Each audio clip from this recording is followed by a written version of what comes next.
Okay, so we have got an EMOM today, that's every minute on the minute.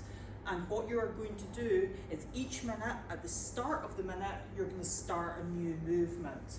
Okay, so you are going to do 4 rounds, that's 4 minutes work with 1 minute's rest each time. A minute of taters, 1 minute of step-ups, 1 minute of burpees, 1 minute of pike sit-ups, and then 1 minute's rest, 4 times through. You'll get a score for each of the 4 rounds, which is the total number of reps for the 4 different movements. Easiest way to do that, keep counting. 21 taters, 22, 23, 24, 25 step-ups, and so on.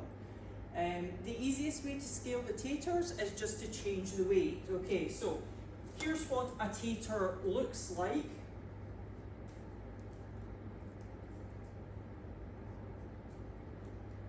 Okay, it's a Russian swing followed by a goblet squat, followed by a Russian swing, followed by a goblet squat.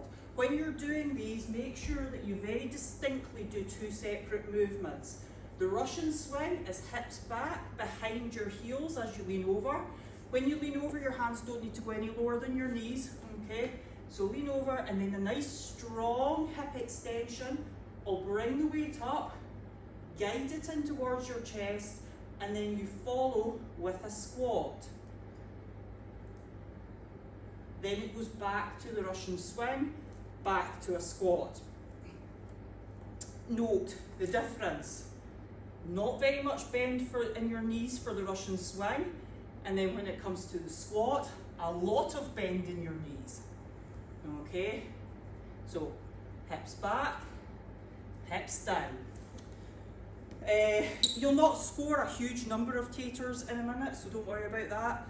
You change the weight as is appropriate.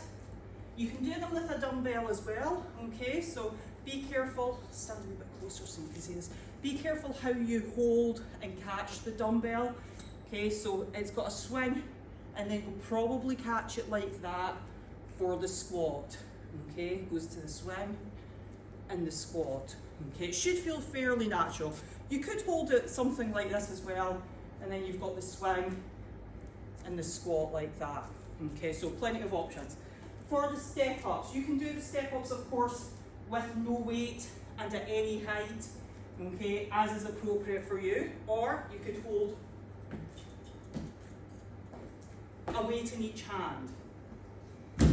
It's no more complicated than that. Pick the height, pick the weight, that's up to you. Both feet on top, stand up fully on the top, step back down, both feet on the floor. For the burpees, it's the usual, chest goes to the floor. Okay, jump your feet in, stand up, jump and clap, okay? Please note that if you do this, that's scaling. Okay, so you've effectively made it easier by not allowing your chest to go to the floor.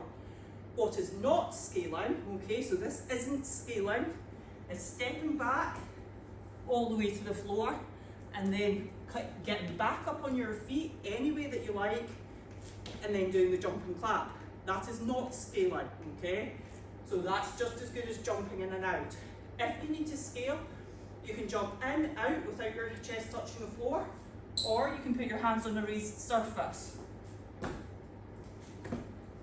Okay?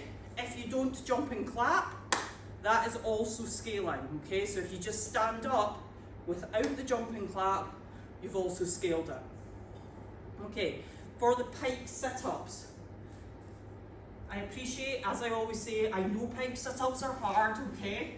So here's what you're aiming for.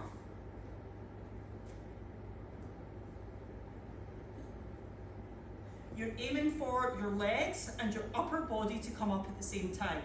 Now, I appreciate that folk find that difficult, so you can scale the pike sit-ups with either leg raises, which is perfectly fine, or V-tucks, where you tuck in, you extend out, tuck in, extend out. You can even put your hands on the ground behind you to make a V-tuck more doable. Whichever you choose, count all your reps, take notes of it, and see how you go over the 4 rounds. Does your score from round 1 compare well with your score from round 4? Okay, have fun.